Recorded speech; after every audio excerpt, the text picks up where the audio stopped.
د قطر هیواد د بهرنیو چارو وزیر په یو مهم سفر افغانستان ته راغلی. سلام ستړي مشئ پام وکړئ د یاران ټي وي یوټیوب چینل څخه تازه او مهم خبر ته. د قطر د بهرنیو چارو د وزیر مراسیال کابل ته په خپل سفر کې د افغانستان اسلامي امارت له جګپوړو چارواکو سره د دوحې د دویمې غونډې په ګډون د بېلابېلو مسایلو په تړاو خبرې کړې دي. د قطر هیواد د بهرنیو چارو وزیر د مراسیال له ملا عبدالغني برادر سره په کتنه کې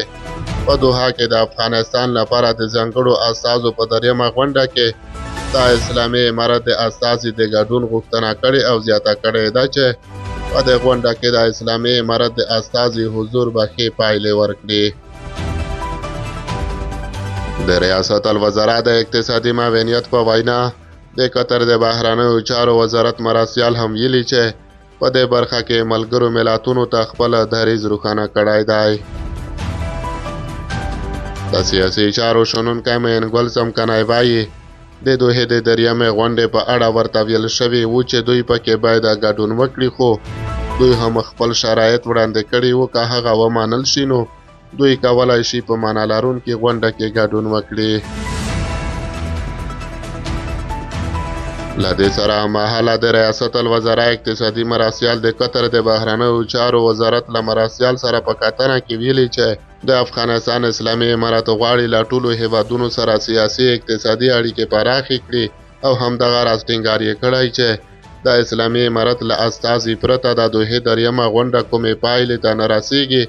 او باید د اسلامي امارت دریځ ته درناوی وشي. بلخوا د افغانستان دفاع وزارت سرپرست هم د قطر د بهرنیو چارو وزیر له مراسیال سره په کتنه کې له قطر سره د اړیکو پر پیاوړتیا او د همکاریو پر دوام ټینګار کړی دی. محمد بن عبدالعزیز الخالقي د کورنیو چارو وزارت له سرپرست سره هم د اقتصادي او سیاسي اړیکو د پراختیا او د کابل او دوحې ترمنځ د دوه اړخیزو همکاریو د دوام په تړاو توافق کړی دی.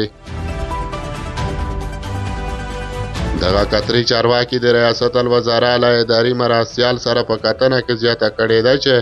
د قطر حکومت غواړي له اسلامي امارت سره په بېلابېلو برخو کې اړیکې پیاوړې کړي. د ارګ لخوا په خپره شوې خبرپاڼه کې ویل شوي چې د افغانستان اسلامي امارت سیاسي کمیسیون په خپل نننۍ غونډه کې د هیواد او سیمې د وروستي وضعیت، د دوحې د راتلونکي غونډې او نورو مسایلو په تړاو لازم تصمیمونه نیولي دي.